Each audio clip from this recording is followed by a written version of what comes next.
खबर आ रही है भारत के सामने। क्या ये पाकिस्तान का सरेंडर है? क्योंकि सिंधु जल समझौते पर पाबंदी सही नहीं है, पाकिस्तान ये कह रहा है। पाकिस्तान कह रहा है कि हमें बातचीत से मसले सुलझाने होंगे, इस तरह के फैसले बेहतर नहीं है। पाकिस्तान की तरफ से ये बयान आया है, भारत के एक्शन पर पाकिस्तान का बयान आया है और पाकिस्तान ये कह रहा है कि सिंधु जल समझौते पर पाबंदी ठीक नहीं है। बातचीत के साथ, हमें बातचीत के साथ मसले को सुलझाने होंगे, क्योंकि जिस तरीके से पूरे विश्व में चर्चा चल रही है, पूरा विश्व, कई देश ये मान रहे हैं, पूरा इंटरनेशनल मीडिया ये मान रहा है कि भारत कुछ बड़ा करने जा रहा है, पाकिस्तान को लेकर भारत कुछ बड़ा करने जा रहा है और कहीं ना कहीं पाकिस्तान की हालत खराब है।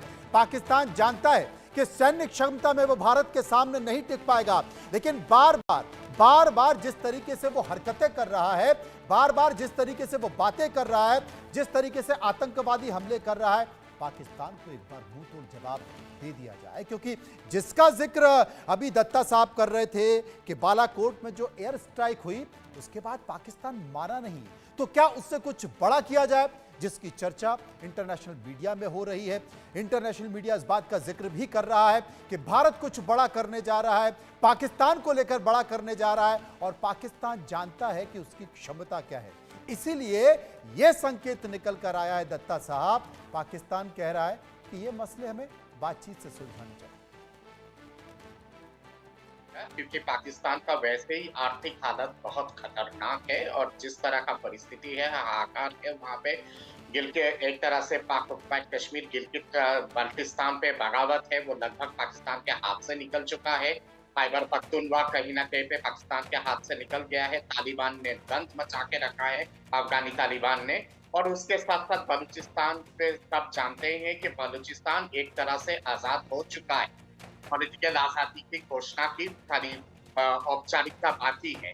मैं समझता हूं कि जिस हिसाब से पाकिस्तान ने लगातार भारत के विरोध में जघन्य अपराध किए, आज समय आ गया है कि गिलगित बल्तिस्तान, पाक कश्मीर को वापस लिया जाए। खैबर पख्तून पे जो लिबरेशन जो मूवमेंट चल रहा है, सीन पे जो लिबरेशन मूवमेंट चल रहा है और बलूचिस्तान पे जो लिबरेशन मूवमेंट चल रहा है, उनको भारत सरेआम समर्थन दे और अगर आवश्यकता हुई तो पाकिस्तान के 3-4 टुकड़े करने की जरूरत अगर पड़ती है तो टुकड़ा कर दिया जाए पाकिस्तान का, क्योंकि ये कहीं ना कहीं पे नासूर है ये देश और ये हमेशा नासूरी ही रहेगा। पाकिस्तान का नीति है कि we will bleed India in 2000 का।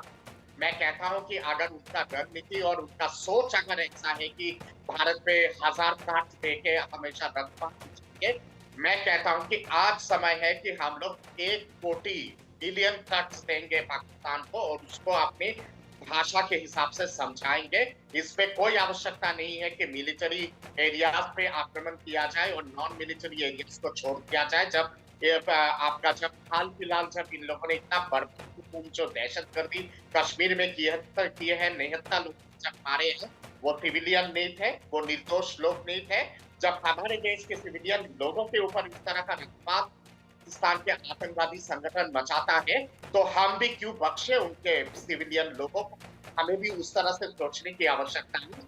यासिर मुनीर जो पाकिस्तान का आर्मी जनरल है, वो तो आतंकवादी का भाषा बोलता है।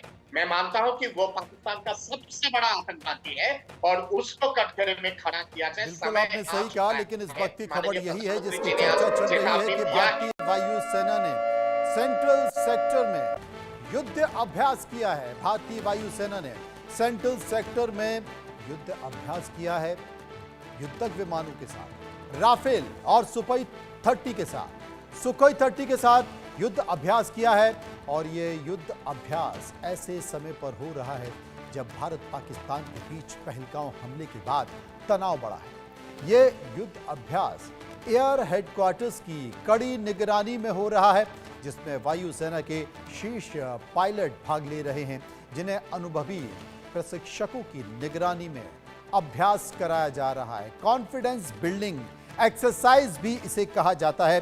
सत्येंद्र दुग्गल साहब जिसका जिक्र कर रहे थे, दुग्गल साहब संकेत क्या है? क्योंकि हमला होता